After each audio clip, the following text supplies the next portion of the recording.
지금은 성경 봉독 시간입니다. 모두 자리에서 일어서시기 바랍니다. 오늘의 말씀은 요한복음 20장 19절에서 23절입니다.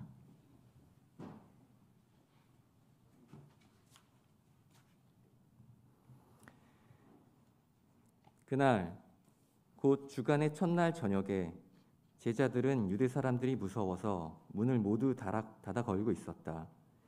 그때 예수께서 와서 그들 가운데로 들어서셔서 너희에게 평화가 있기를 하고 인사말을 하셨다.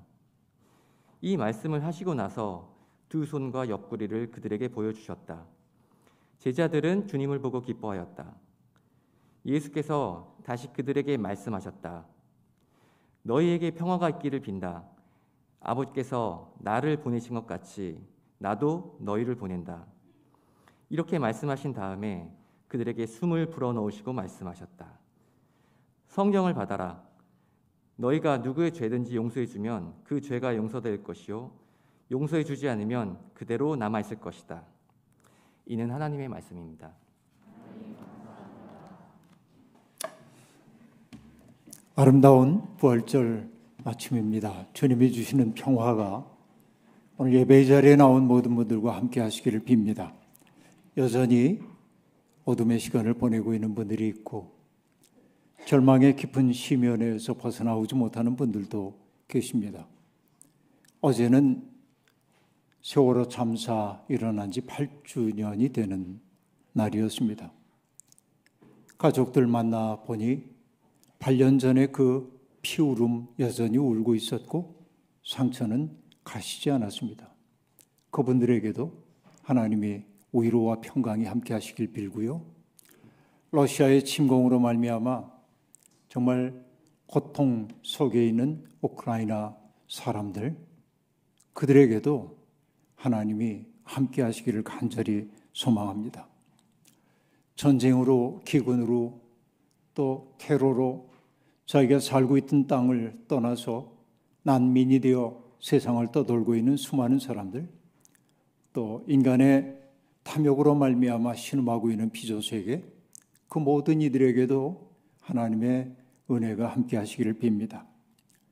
주님이 체포당하시던 목요일부터 부활하신 부활절 아침까지 결코 길지 않은 시간이지만 그 시간 동안 주님을 믿고 따랐던 사람들은 깊은 당혹감 속에 빠져들 수밖에 없었습니다. 당혹감, 상실감, 두려움, 무기력, 이것이 그들을 온전히 사로잡고 있었습니다. 어느 책에서 본 이야기가 떠오르는데요. 정신분열증을 앓고 있는 한 여인이 사람들에게 이렇게 이야기를 했습니다. 난 잘 모르겠어요. 사람들이 왜 지옥을 뜨겁고 불이 타오르는 곳으로 이야기하는지. 그러면서 그가 한 얘기는 이렇습니다. 지옥은 사람들이 얼음덩이 속에 고립된 채 얼어붙어 있는 곳이에요. 이게 자기의 경험을 이야기하고 있습니다. 어쩌면 제자들의 상태가 그러했을 것 같습니다. 얼어붙어 버린 것이죠. 예수님의 처형은 그들을 얼어붙게 만들었습니다. 두려움이 그들을 얼어붙게 만들었습니다. 로마는 자기들에게 고분고분한 사람들에게는 인자한 낯빛을 보여주지만 조금이라도 반역의 기색을 보일라 치면 군대를 보내 가차없이 폭력으로 그들을 응징하곤 했습니다. 제국은 끊임없는 자기 확장을 도모하고 자기 확장에 걸림돌이 되는 이들은 가차없이 제거합니다. 십자가는 로마 제국이 어떤 상황 속에 있는지를 보여주는 처형 도구입니다. 아시다시피 십자가는 처형당하는 사람에게 극한의 고통을 경험하게 만들지만 십자가는 당사자뿐만 아니라 그 처형 광경을 바라보는 사람들 속에도 깊은 두려움과 상처를 안겨주는 겁니다. 처형당하는 사람은 물론이고 처형당하는 모습을 지켜보는 사람들에게도 제국은 두려움의 그림자를 심어줍니다. 바로 그것이 십자가 처형의 실상이었던 것입니다. 주님은 십자가 위에서 조롱당하셨습니다. 그리고 세상 사람들이 경험하는 모든 경험들을 다 맛보셨습니다. 일전에 우리 교회 청년 하나가 바르셀로나에 있는 성가족교회에 가서 그 뒤에 정면 뒤편에 있는 그곳에 예수님의 순환의 파사드가 있는데 거기에서 주님이 기둥에 묶인 채 채찍질 당하는 모습을 보는 순간 자기도 모르게 울음이 터져나와가지고 주저앉아 30분 동안을 울었다고 하는 이야기를 들은 바가 있는데 주님은 바로 그런 인간이 겪는 모든 고통을 겪어내셨죠. 병자들을 고치고 귀신을 내쫓고 소외된 사람들과 어울려 생명의 잔치를 벌이던 주님. 사람들에게 천사를 들어 마땅하건만 제국은 그 예수에게 멸시와 천대와 고통이라는 선물만을 안겨주었습니다. 성금요일 오후부터 부활절까지 주님은 무덤에 계셨습니다. 그러나 생각해 보면 무덤에 갇혔던 것은 주님만이 아니었습니다. 주님과 더불어 하나님 나라를 꿈꾸었던 모든 사람들의 꿈이 무덤 속에 갇혔습니다. 제자들 역시 마찬가지였습니다. 누가 그들을 골방에 가둔 것 아니지만 그들은 두려움 때문에 골방으로 들어갔고 문을 닫아 걸었습니다. 그들은 갇힌 자였습니다. 그 골방은 그들의 무덤이었던 셈입니다.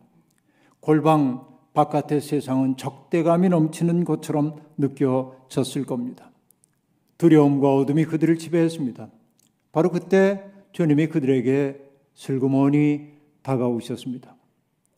문을 닫아두었지만은 주님은 마치 꿈처럼 그들 곁에 오셨습니다. 그리고 인사를 건네십니다. 너희에게 평화가 있기를 빈다 라고 말씀하십니다. 평화의 인사, 샬롬의 인사는 유대인들의 일반적인 인사말이지만 평화 없는 상황 속에 있었기에 제자들에게 그 인사는 각별한 의미로 다가왔을 겁니다. 그러나 자기에게 평화의 인사를 나누고 있는 그분이 주님이라는 사실을 제자들은 반신반의할 수밖에 없었습니다. 그때 주님은 당신의 두 손에 난 못자국과 옆구리에 난 창자국을 보여주었습니다. 이것은 굉장히 중요한 의미를 갖고 있습니다. 오늘 우리는 주님을 어디에서 알아볼 수 있을까요?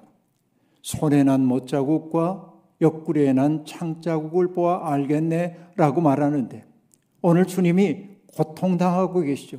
고통받는 사람들 곁에 갈 때 우린 비로소 주님이 어디에 계신지 누구 곁에 계신지를 보게 된다는 이야기일 겁니다. 그 손의 못자국과 창자국을 보고 나서 제자들은 비로소 기뻐했습니다. 부활의 첫 번째 소식이 갖는 두 가지의 메시지가 있죠. 첫 번째는 평화였고요. 또 하나는 기쁨이었습니다. 예수 그리스도의 부활이 주는 평화라고 하는 것은 로마 제국이 선전하는 평화와 달랐습니다. 팍스 로마나와 전혀 달랐다라고 하는 말입니다. 팍스 크리스티, 그리스도께서 주시는 평화라고 하는 것은 전혀 다른 평화였습니다. 로마의 평화는 힘과 폭력으로 지탱되는 평화였습니다. 그 평화 속에서는 수많은 사람들이 숨죽인 채 있어야만 했습니다. 그러나 예수 그리스도께서 주시는 평화는 사랑과 돌봄과 이해와 관용에서 비롯된 참된 평화입니다. 로마의 평화는 사람들을 부자유하게 만들고 주눅들게 만드는 평화이지만은 주님이 주시는 평화는 사람들에게 자유를 선사하고 기쁨을 안겨주는 평화였습니다. 바로 평화와 기쁨, 바로 이것이 부활을 경험하는 사람들의 가장 기본적인 삶의 경험입니다. 주님은 제자들에게 다시 한번 평화를 빌어 주신 후에 그들을 이렇게 파송하셨습니다. 아버지께서 나를 보내신 것과 같이 나도 너희를 보낸다 라고 말씀하셨습니다. 이 파송의 말씀이 감격적이기도 하지만 민망하기 이를 데 없습니다. 왜냐하면 제자들이 그동안 보였던 모습을 우리는 잘 알기 때문입니다. 3년씩이나 예수님과 동행했지만은 그 제자들은 여전히 예수 그리스도의 알짜함을 만진 적이 없습니다. 여전히 피상적인 희망에만 들떠 있었던 것이죠. 주님이 3번씩이나 예루살렘에 올라가면 내가 고난을 받고 죽임을 당할 거라고 말씀하셨음에도 불구하고 제자들은 스승의 괴로움은 알아차리지 못한 채 오히려 예루살렘에 올라가면은 누가 주님의 좌우편에 앉게 될는지 그것만 따지고 있었습니다. 이것이 그들의 모습입니다. 주님과 더불어 열리는 새하늘과 새 땅에는 열광했지만은 그들의 생각 속에 고난이라고 하는 것은 염두에 두지 않았기 때문에 그렇습니다. 제자의 자격시험이 있다고 한다면 그 제자들은 자격 미달 실격자입니다. 그런데도 주님은 그런 내색 하나 하지 않으시고 그들을 여전히 신뢰한다는 신호를 보내고 계십니다. 내가 너희를 보낸다. 자격이 없는데도 불구하고 그들을 끝까지 신뢰해 주는 것, 바로 여기에 은총의 신비가 있습니다. 그런 후에 주님은 그들을 그냥 보내는 게 아니고 당신의 숨을 그들 속에 불어넣으셨습니다. 숨을 불어넣으시며 주님이 하신 말씀, 성령을 받아라 라는 말씀입니다. 요한복음에서 성령은 그리스도의 영이고 그리스도의 마음입니다. 그리스도의 마음, 그걸 한마디로 얘기하면 뭘까요? 살리는 마음, 살리는 영입니다. 주님과 만난 사람들은 모두 다 살아났습니다. 나사로만 죽음에 살아난 것 아니고 불평불만의 환멸의 세상을 살고 있었던 갈릴리의 어부들도 살아났고 그리고 민족 반역자라고 늘 천덕꾸러기 신세를 면치 못하던 세리들도 살아났고 죄인이라 규정되던 사람들도 살아났고 그리고 행실 나쁜 여자라고 따돌림 당하던 여인도 깨어나 참 사람이 되었습니다. 주님은 봄바람처럼 얼어붙은 사람들에게 다가가 그들 속에 있는 가장 아름다운 것들을 일깨우게 만들어 주셨던 것이죠. 그것이 그리스도의 영입니다. 그 숨을 사람들에게 불어 넣으신 것입니다. 봄바람처럼 다가가 사람들을 깨우는 그리스도. 이 이미지를 떠올릴 때마다 저는 김형영 선생님의 시 봄을 떠올립니다. 그 첫 구절을 보는 순간 매혹됐습니다. 다들 살아있었구나. 너도 광대나물 너도. 여러분 봄이 되어가지고 지금 봄에 막 피어나는 것들을 보면서 하는 말입니다. 너도 살아있었구나. 너도 광대나물 너도. 그동안 어디 숨어서 죽은 듯 살아있었느냐. 내일은 네오 없이 봄볕에 나가 희고 붉은 꽃구름 한번 피워보자. 이렇게 말합니다.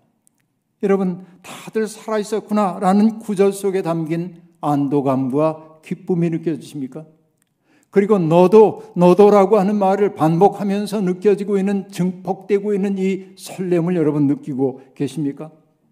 겨우내 땅속에 묻혀 혹은 메마른 줄기에 갇혀 죽은 듯 보였지만 봄바람 만나 깨어난 생명들의 합창을 그렇게 노래하고 있는 겁니다.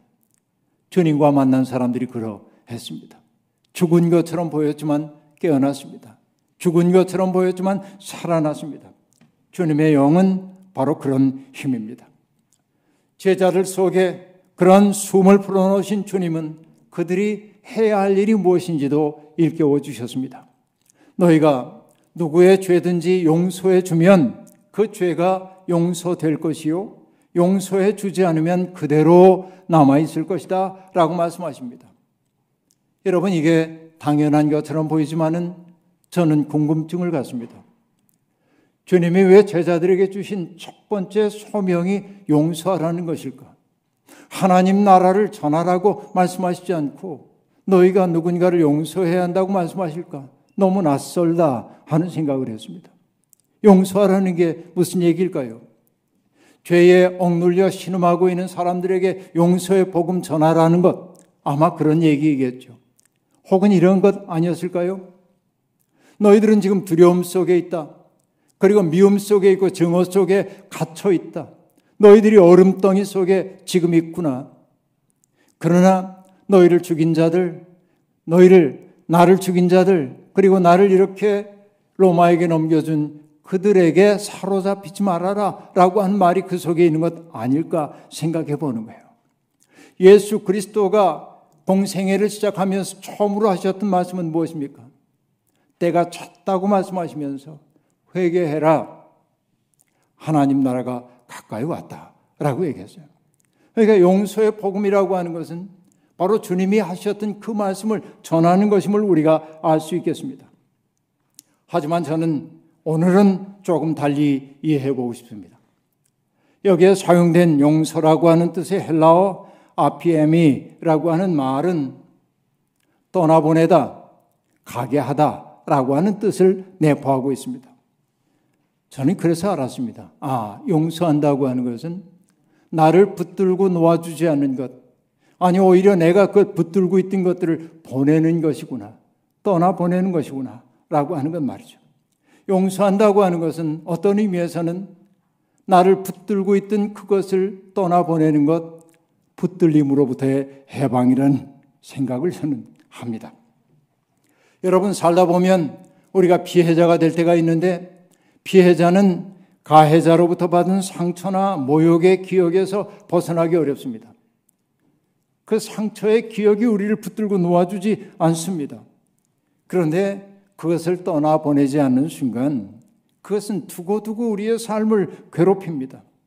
주님은 당신을 부인하고 배신했던 그 무거운 지난날에 사로잡혀 있는 제자들에게 이제는 용서하라고 말씀하고 있습니다. 나 자신을 먼저 용서할 수 있어야 합니다. 그 용서는 그들을 여전히 당신의 제자로 받아들인다고 하는 표였을 겁니다. 여러분, 주님은 연약함 때문에 저지르는 인간의 모든 죄를 제자들에게 용서하라 말씀하십니다. 3번씩이나 주님을 부인했던 베드로를 주님은 탓하지 아니하시고 품에 안았던 것은 그의 연약함을 아셨기 때문입니다. 연약함은 품어 안아야 하는 것이지요. 그러나 용서를 말한다고 해가지고 모든 불의를 눈감아 주라고 하는 말은 결코 아닙니다. 불의는 처벌되어야만 합니다. 정의가 세워지지 않은 용서, 화해가 전제되지 않은 용서의 요구는 때때로 폭력일 수 있기 때문에 그렇습니다. 주님이 용서하라고 하는 얘기는 그 이면 속에 있는 말은 무엇입니까? 정의를 세우라고 하는 말일 겁니다. 불의를 불의로 폭로하려는 거예요. 그리고 그가 참회하거든 받아 안으려는 겁니다. 연약함은 품에 안되 불의는 우리가 극복해내야만 하는 것입니다. 용서한다고 하는 것은 그러므로 가해와 피해의 도식에서 벗어나는 일입니다. 가해자가 만들어 놓은 삶의 문법 구조에서 벗어나서 새로운 문법을 만드는 일입니다. 하나님 나라라고 하는 현실 속에서 나의 삶을 바라보는 것이 바로 용서하는 일이라고 저는 그렇게 느끼고 있습니다. 아픈 상처의 기억에만 붙들려 있는 한 창조적인 삶은 불가능하기 때문에 그렇습니다. 그러면 여러분, 누가 용서할 수 있습니까? 주님의 숨을 가슴에 모신 사람입니다. 그리스도의 영은 폭력과 통제를 통해 생명을 제압하려는 제국의 지배로부터 우리를 지켜줄 뿐만 아니라 세상 권력 앞에서도 당당하게 생명의 노래를 부르도록 만들어줍니다. 사도행전은 그렇게 주님의 영에 사로잡힌 사람들의 당당한 모습을 보여줍니다.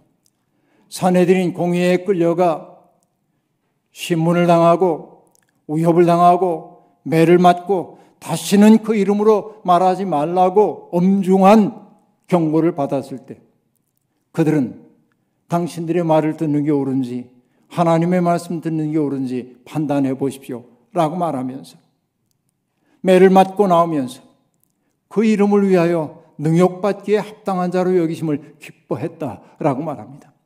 매를 맞으면서 기뻐하는 사람을 누가 감당해낼 수 있겠습니까? 바로 이것이 믿음 안에 있는 사람의 삶이라고 말할 수 있겠습니다. 부활의 주님과 동행하는 이들은 폭력이 만연한 세상에서도 인간 정신의 숭고함을 보여주어야 합니다. 어둠이 지배하는 세상에서 생명의 노래를 그쳐서는 안 됩니다.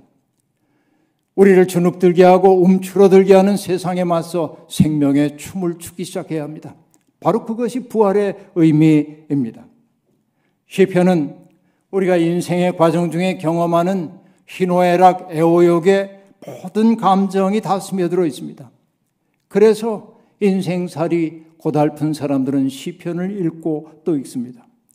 그 속에는 우리처럼 탄식하는 시인들의 모습이 있고 슬픔이 있고 두려움이 있고 기대감이 있고 믿음이 있고 회의가 있고 회한이 있고 감사가 있습니다. 하나하나의 시가 다 개별적인 시이지만은 그 시는 하나의 흐름을 형성합니다. 시편의 마지막 편인 150편은 시편 전체의 결론이라고 말할 수 있겠습니다. 이 노래는 하나님의 백성들을 찬양으로 부르고 있습니다. 고통과 슬픔이 없기 때문에 찬양하자는 것 아닙니다. 고통과 슬픔 여전하지만은 세상을 지배하는 게 하나님임을 확신하기에 찬양하자는 것입니다. 그리고 찬양을 할 때 비로소 우리를 짓누르는 삶의 무게에서 벗어날 수 있다고 말하는 것입니다. 그래서 1절, 2절은 이러합니다. 할렐루야, 주님의 성소에서 하나님을 찬양하여라. 하늘 웅장한 창공에서 찬양하여라. 주님이 위대한 일을 하셨으니 주님을 찬양하여라. 주님은 더없이 위대하시니 주님을 찬양하여라 라고 말합니다. 부활절은 이 찬양으로 우리를 부르고 있습니다. 진정한 생명은 결코 죽지 않는다는 사실을 일깨워 줍니다. 주님은 부활의 첫 열매가 되셨습니다. 러시아의 우크라이나 침공은 세상에는 평화를 바라지 않는 사람들이 현실적으로 존재한다는 사실을 여실히 보여줍니다. 그들에게 생명은 천하보다 귀한 것 아니고 통계 숫자에 불과합니다.